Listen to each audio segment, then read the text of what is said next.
Welcome to my channel. I have a goal of 1,000 subscribers. Subscribe to the channel. So this happened a few months ago, but it still messes with my head when I think about it. At the time, I'd been dating this girl, let's call her Emily, for about 6 months. Things were going well. Like, really well. She was smart, funny, and had this calm energy that made me feel grounded, especially after the chaos I'd just crawled out of with my last relationship. We weren't rushing into anything, but we were seeing each other a lot, talking daily, meeting each other's friends, that kind of rhythm where you start to imagine a future without feeling stupid about it. That night, we went out for dinner, nothing fancy, just some Thai food and a walk. I dropped her off at her place like I usually did, we kissed goodnight, and I headed out. I didn't even make it 2 blocks before my car started shaking like it was having a seizure. Then, bam, smoke. Thick, bitter smoke started billowing from under the hood like the damn thing had caught fire. It was late. Like, close to midnight. I remember sitting there on the side of this quiet street, blinking at the dashboard lights, realizing I had no plan. Every mechanic I knew was asleep or not answering, and I sure as hell wasn't walking 5 miles back home in dress shoes. So I swallowed my pride and called Emily. I hated doing that, especially since she'd just gotten home. I told her what happened, that my car had given up on life, and asked if maybe, just maybe, I could crash on the couch at her place. I expected her to hesitate. But instead, her dad picked up. This is where things got weird. He didn't sound annoyed. He didn't grill me. He just asked where I was. I gave him the cross streets. 10 minutes later, he pulled up on this ancient, loud motorcycle, tossed me a helmet, and said, "Let's go." I didn't know what to say. I just got on. The ride back to their house was surreal. I clung to the back of her dad's motorcycle like a scared kid, helmet a little too tight, freezing in the night air, while he weaved through the empty streets like he'd done this 100 times. The guy didn't speak the whole ride. Not a single word. Just revved the engine like it was the only language he needed. I expected him to give me the classic protective father lecture the second we parked. Something like, "Don't make a habit of this," or "What are your intentions with my daughter?" But instead, he just handed me a blanket and pointed toward the couch like it was no big deal. Emily peeked out of her room and gave me this sleepy smile, like she was glad I was there but also knew her dad was being unusually chill. I whispered a quick thanks and crashed on the couch. Now, I wasn't just crashing in my girlfriend's house. I was under her roof. With her family. After midnight. While my smoking car was still abandoned by the highway like a war casualty. I barely slept that night. I kept waiting for the awkward talk, or for him to come back down and say something, but nothing happened. Just silence and the occasional creak of an old house shifting in the dark. When I finally drifted off, I had no idea the next morning was going to hit me like a brick. The smell of coffee woke me up. I sat up on the couch, still wrapped in the scratchy blanket, with that stiff neck feeling you only get from sleeping half upright. I expected awkward stares or maybe a quiet breakfast where everyone politely avoided talking about why I had suddenly become an uninvited houseguest. But instead, I saw my car. Parked right in their driveway. Clean. Silent. Not smoking. Not dead on the side of the road like I left it. At first, I thought maybe I'd hallucinated the whole breakdown. Maybe I just had a stress-induced breakdown of my own and imagined the smoke and engine trouble. But then I heard her dad outside, tightening something under the hood, grease all over his shirt and hands. He'd gone out in the middle of the night, back to where I left the car, and brought it home. Not only that, he'd been working on it for hours. While I slept like a log in his living room. I stepped outside, still barefoot, and just kind of stood there like an idiot. "Thought I'd take a look," he said casually. "Carburetor's clogged. Fixed it. Should be all right now, but keep an eye on it." That was all. No speech. No demand for gratitude. No dad jokes. Just a man doing something because he could. I felt something shift right then. Like, maybe I'd passed some unspoken test. Or maybe he just liked machines more than people and decided I wasn't too much of a burden. Still, I was speechless. I spent the rest of the morning trying to figure out how to thank him without sounding like an idiot. I offered to pay him, which he waved off like I'd just insulted his honor. I offered to wash his bike. He grunted. Eventually, Emily convinced me to just sit and eat breakfast with them, which felt strangely more intimidating than anything else. Her mom was there too. Warm smile, soft voice, and the kind of woman who noticed everything but said very little. She asked about my job, my family, my future plans, normal stuff, but somehow it felt like I was in an interview I didn't realize I had scheduled. Emily kept giving me these little glances, like she was silently cheering me on. I appreciated it, until I started noticing something else. Her dad was watching us. Not staring, not glaring, just observing. The way she touched my arm. The way I looked at her. Every movement, every pause in the conversation, every smile that lingered too long. It was like he was reading our entire relationship in real time, and I couldn't tell if he liked what he saw or was just filing it away. After breakfast, I pulled Emily aside and asked, "Hey, was this all some kind of test?" She smirked. "Kind of. My dad's old school. He doesn't trust words. He watches what people do." "So how'd I do?" I asked. She kissed my cheek and said, "He brought your car home, didn't he?" That moment felt like a win. I really believed it. I thought I'd just crossed into the trusted boyfriend tier. If only I knew what was coming next. For about a week after that night, everything felt right. Emily and I were closer. Her parents were warmer toward me. Her dad even asked me for help with some yard work the following weekend, which I took as a huge compliment. He didn't say much, but we worked in sync, and at the end of it, he handed me a beer and nodded. For him, I guess that was a handshake and a welcome to the family rolled into one. I started imagining long-term things like moving closer to her, maybe even saving for a ring. I was all in. Then came the text. It was a Wednesday afternoon. I was at work, staring blankly at spreadsheets, when I saw a message from a number I didn't recognize. "Hey. I thought you should know she's not who you think she is." Just that. No name. No context. My stomach dropped. My first instinct was to ignore it, probably a scam, or one of those weird fake drama things that pop up now and then. But something in me told me to respond. So I typed back, "Who is this?" They replied almost instantly. "Someone who's been where you are. Ask her about the guy she sees when you're not around. His name is Matt." Suddenly, it felt like the air got sucked out of the room. I tried to laugh it off. Matt? I didn't know any Matt. Emily had never mentioned a Matt. She wasn't the type to lie, at least I didn't think she was. But the message kept replaying in my head. Someone who's been where you are. What did that mean? By the time I got home, I already knew I wasn't going to sleep that night. I didn't confront her right away. Honestly, I wasn't sure how to. I spent the night pacing my apartment, reading and rereading the message. I even tried calling the number, but it rang once and went to voicemail. No name, no message, just silence. That made it worse somehow. Like whoever sent it didn't need to explain anything, they knew I'd figure it out. The next evening, Emily and I had plans to grab dinner. I told myself I wouldn't bring it up, that I'd just observe, maybe look for some kind of sign. But when she showed up, smiling, talking about her day, laughing like everything was normal, I couldn't keep it in. We were in the car, waiting at a red light, and I blurted it out. "Who's Matt?" She blinked. The smile dropped off her face like a switch had been flipped. "What?" "Matt," I repeated.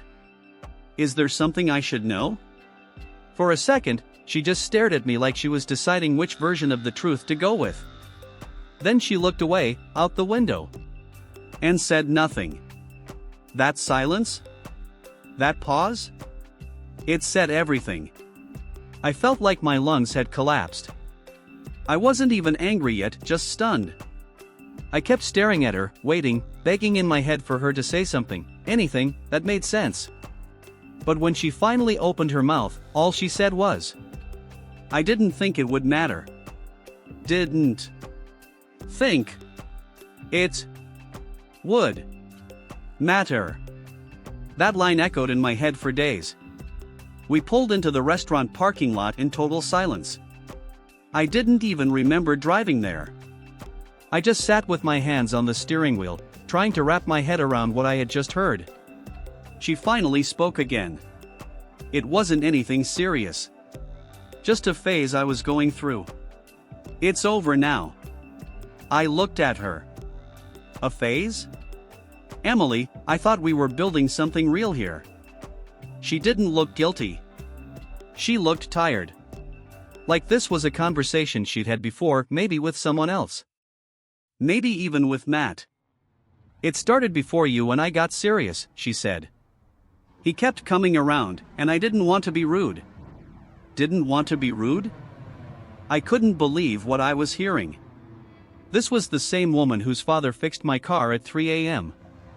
This was the same girl who held my hand on late-night walks, who talked about future road trips, shared Spotify playlists labeled us. And now I was learning I was just part of her transition? "I didn't cheat," she said flatly, like that made it all better. "We just overlapped." That was when the anger finally kicked in. Slow, sharp, and cold. Not the kind of rage you scream with, but the kind that makes your skin feel too tight and your jaw lock in place. I didn't say much after that. I dropped her off, told her I needed time to think, and drove straight past my apartment. I didn't even have a destination. I just needed to move, to get away from the weight of it all. I kept thinking about her dad. About how he'd fixed my car like I was one of his own. If he knew about Matt, had he fixed that engine for me anyway? Or was I just another guy passing through? I didn't sleep that night. I kept thinking about her father. That night he picked me up on his motorcycle, the quiet way he handed me that beer after fixing the yard, how he barely said a word, but somehow said everything. Was he trying to warn me? Did he know about Matt? The next morning, I made a decision that felt weirdly natural. I went back to their house. Not to see Emily, but to talk to her dad. When he opened the garage, he didn't look surprised to see me. He just handed me a wrench. No words. No judgment. We worked side by side on some old lawnmower he was rebuilding. 30 minutes passed before either of us said anything. Then, he just muttered, "She's a lot like her mother." That was it. That one line. It cracked open something in me I didn't know was there. A weird mix of relief and pain. He knew. He had known all along. Not the specifics, maybe, but the pattern. And yet, he still fixed my car. Still welcomed me in. I put the wrench down. "Why didn't you say anything?" He gave me a look I'll never forget. Calm, blunt, honest. Would you have listened? The answer hit me harder than any betrayal. No. I wouldn't have. Not then. I was in too deep. And that's when I realized he wasn't trying to protect me from her. He was giving me the space to see it myself. I was getting ready to leave when her mom appeared in the doorway, wiping her hands on a dish towel. She didn't smile this time. No soft voice. No warmth. Just a steady look that felt like it could see straight through me. "Do you have a minute?" she asked. I nodded. She led me to the kitchen like I was about to be sat down for a family intervention. We didn't sit. She just leaned against the counter, crossed her arms, and said, "I figured this would happen eventually." I raised my eyebrows. "You mean, me finding out?" She nodded. Emily's never been great at letting go of people. She overlaps. She blends one goodbye into the next hello. She doesn't mean harm by it, but harm still happens. That was one of the most honest things anyone had ever said to me. She looked sad, not defensive. Like a woman who had seen her daughter go through this cycle again and again, powerless to stop it but still hoping every time that maybe this guy would be the one who broke the pattern. "I like you," she said. "Still do. You're a good man." Then she did something I didn't expect. She reached into a drawer, pulled out a small envelope, and handed it to me. Inside was a photo of Emily when she was about 12, standing next to a birthday cake.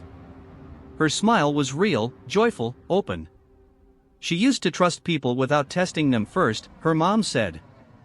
I hope one day she finds that version of herself again. But that's not your job. I didn't know what to say. I just nodded. And I realized something heavy in that moment. I was grieving someone who was still alive, but not really mine. I didn't text her that day. Or the next. I didn't rage or beg or demand explanations. Something in me had gone quiet, like the storm had passed and left this weird, painful stillness in its place. A few days later, she showed up at my apartment. She looked like she'd been crying, but not freshly. She looked exhausted. She handed me my hoodie and a book I'd left at her place. "No, I'm sorry. No, let's talk." Just a pause. Like she didn't know what to say, and maybe for once, that was the most honest thing she could give me. I held the book and asked one simple question: was I just convenient? She flinched like I'd slapped her. "No," she whispered. "You were the first person I wanted to be better for." But I didn't know how to start clean.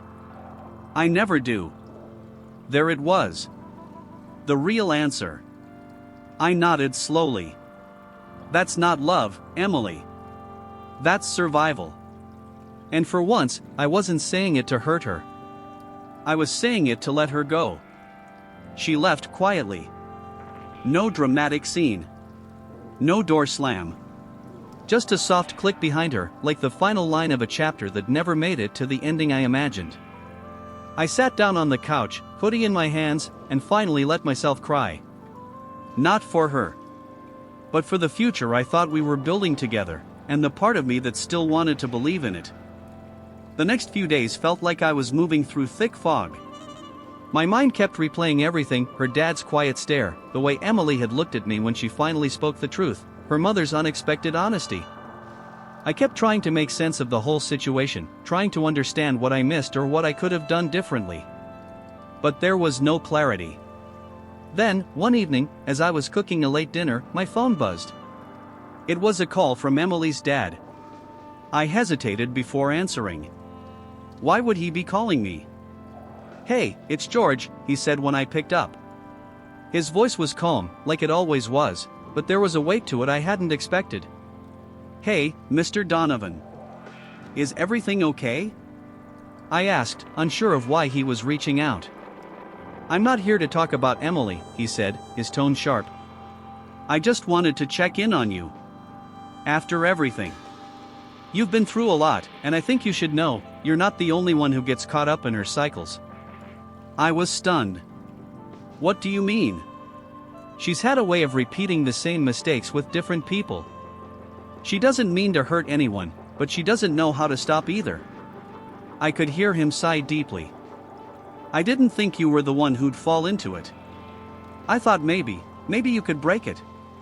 But that's not how it works, is it?" I didn't know how to respond. The words felt too heavy to say aloud. "I'm sorry," he added quietly.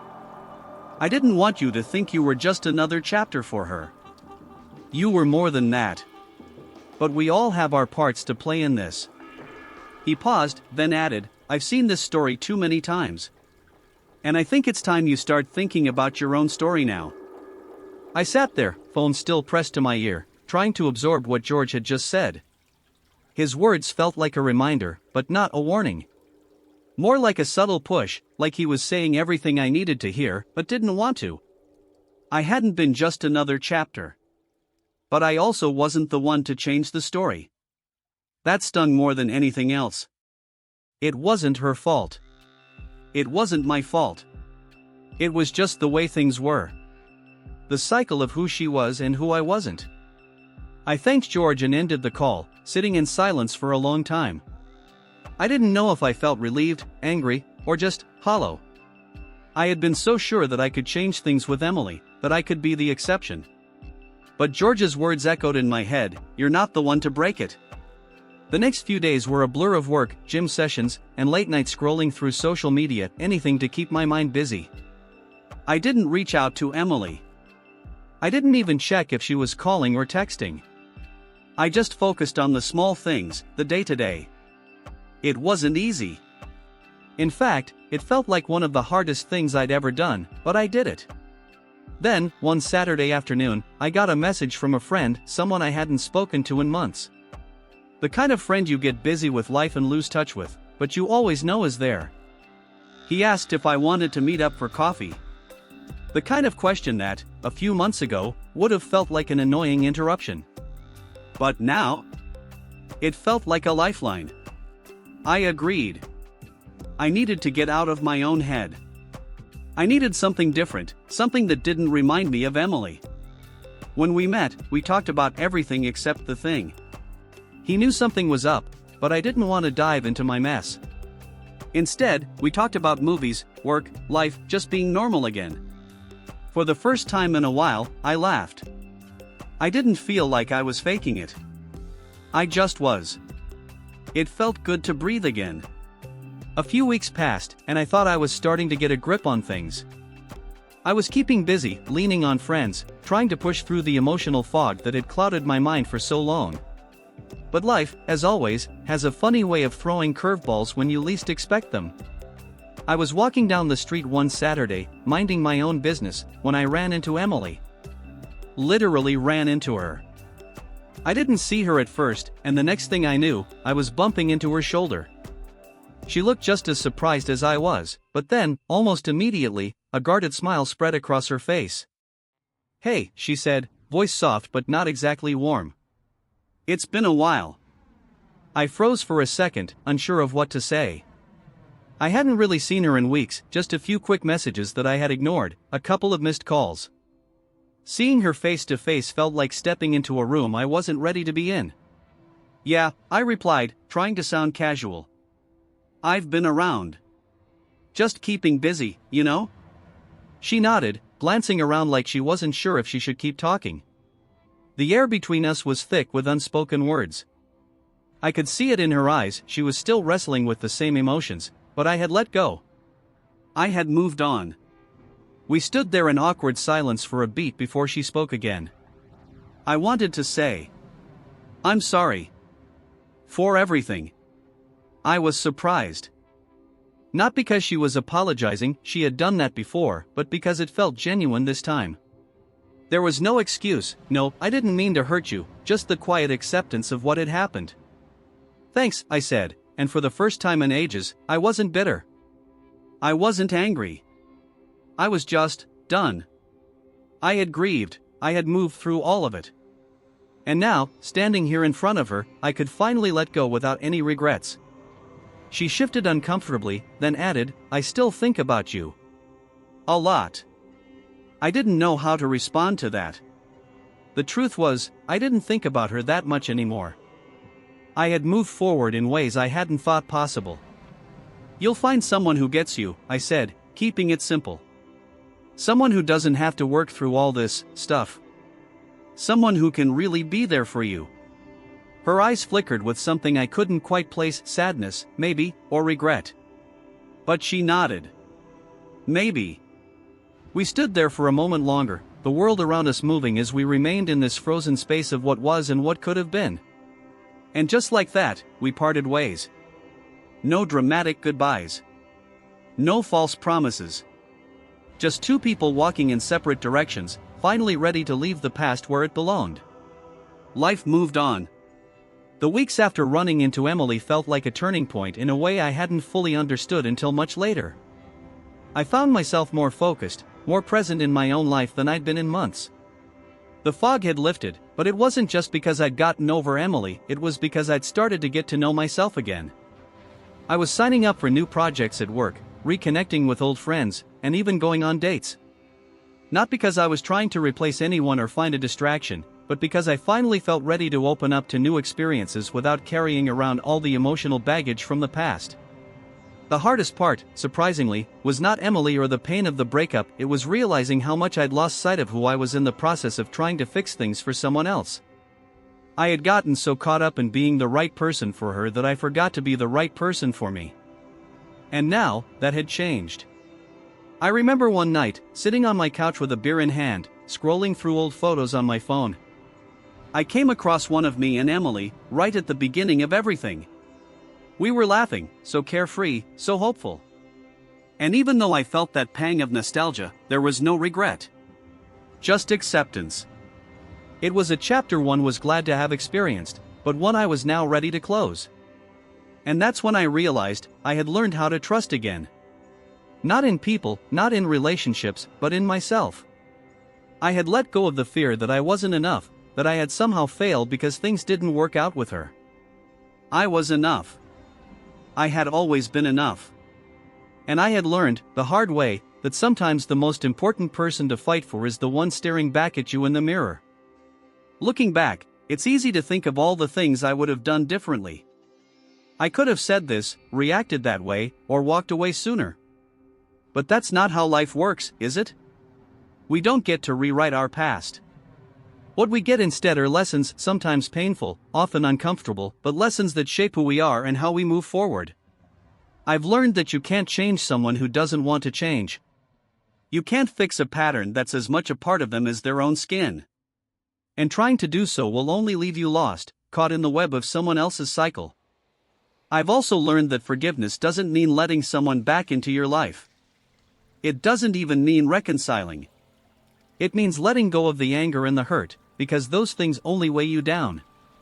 It means giving yourself the freedom to move on, to find peace without needing answers. For anyone in a similar situation, my advice is simple: don't lose yourself trying to be someone else's solution. It's not selfish to put yourself first, it's necessary. It's the only way you'll ever find your way back to the person you were before all the chaos. As for Emily, I hope she figures it out. I hope she finds the peace and stability she's been searching for, and the right person who can help her find her way. But I know that person won't be me. And I've made peace with that. I'm not the same person I was when all of this started. I'm stronger, more self-aware, and ready for what's next. I can honestly say, I'm excited about the future, and for the first time in a long time, I'm not afraid to face it alone. Sometimes the hardest part of any relationship isn't the breakup, it's the moment when you realize that you've already grown past it. And that, in the end, is the most freeing realization of all.